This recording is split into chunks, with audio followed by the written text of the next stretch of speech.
أقول لكل من يكرهني: أنا أعلم أن حقدك مرض، وطبعا ليس على المريض حرج، لكن المؤسف أنك لا تبحث عن علاج، بل تتغذى على الكراهية حتى أصبحت أسيرا لها. تراقبني في صمت، تنتظر سقوطي، لكن يؤسفني أن أخبرك أنني لا أسقط بل أرتفع، وكل نجاح لي هو صفعة على وجه حسدك.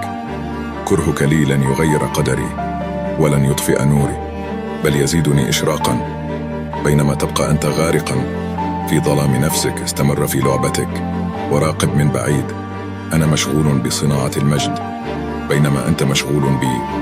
صدقني لن يفيدك حقدك، ابحث عن نفسك، حاول أن تكون أنت، لا تجعل من نفسك مجرد كاميرا للمراقبة ومجرد آلة للحقد والكراهية.